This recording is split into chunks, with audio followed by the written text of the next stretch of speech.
All right, Rosie, it's been a spectacular season for our Guardians. And still, many people, you look at the youngest team in baseball and you're at the top of the division. Still, many people say maybe the biggest surprise in baseball.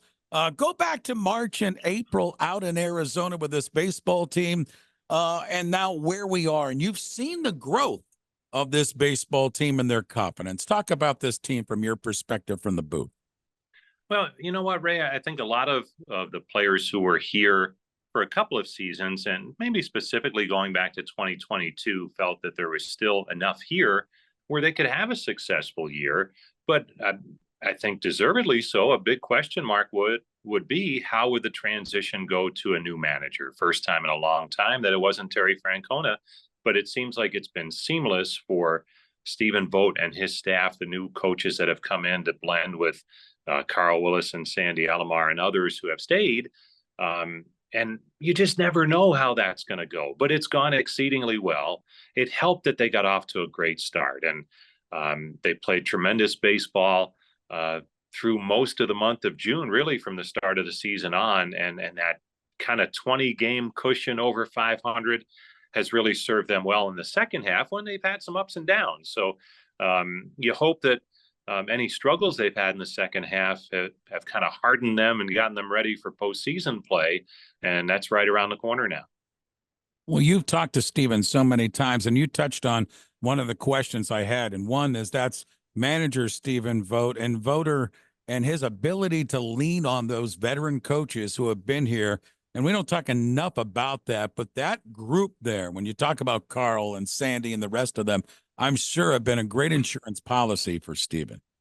Yeah, I think especially so Carl Willis, because, as a young manager, probably the most difficult part of the job is how do you manage your bullpen and make pitching changes and things like that, or at least one of the difficult parts. And he has one of the best in that, who's been doing it a long, long time, in Carl Willis.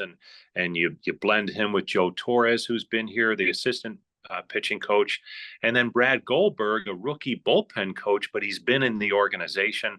So I think all of that has helped Voter handle the pitching part of it. And the fact that he was a bullpen coach a year ago, I think helped him a bunch when he was with Seattle to kind of learn what makes those guys tick. Because you know what, Ray, when you look back at this season, I think a lot of people will point to the bullpen as being one of the biggest keys to allowing them to be where they are. Rosie, what about a little bit of an adjustment too? And you and I have touched on this throughout the season with a hitting philosophy. Not that we were punching Judy hitters before, but a little bit more crank in it this year, kind of turning driving a little bit. We've seen it from Quan and a couple of the guys. And again, that starts at the top, but just a slight adjustment in that, I think, has given us some more run production.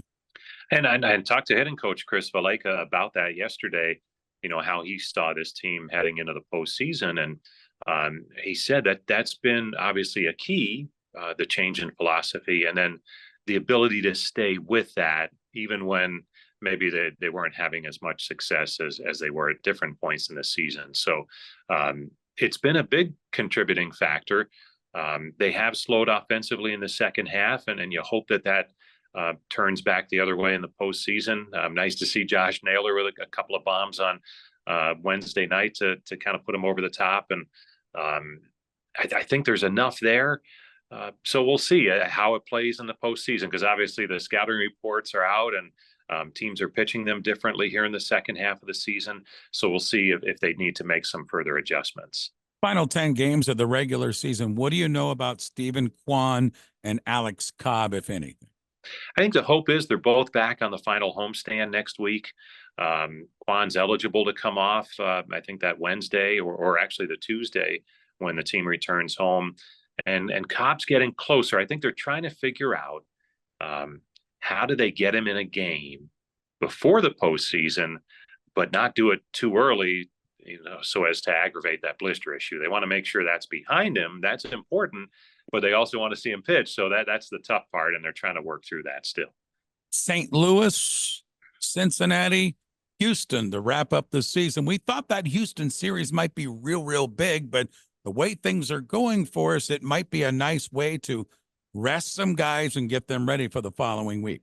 Yeah, against an opponent you may see in the postseason. But I know, to your point, um, when you looked at it about a month ago, you thought, well, that could be for the second seed and the bye that goes with that to avoid the wild card rounds. But the Guardians have pulled away from Houston a little bit, at least at this point. Rosie, final question.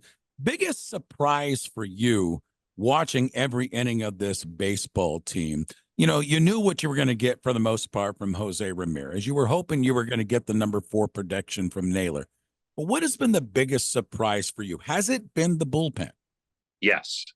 And only because of the unknown quantities. Right now, there are 5 rookies out there. The 3 that you see a lot in games where they're trying to nail down a win and get it to Class A in Smith, Herron, and Gaddis.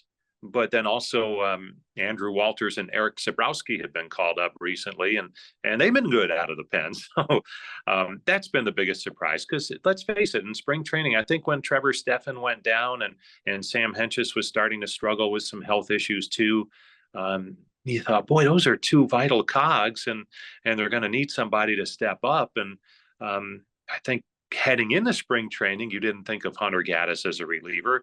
You didn't really know much about Cade Smith. Tim Herron was probably the only one that you had seen enough of last year to think that he could be a part of it. So that's been the biggest surprise to me.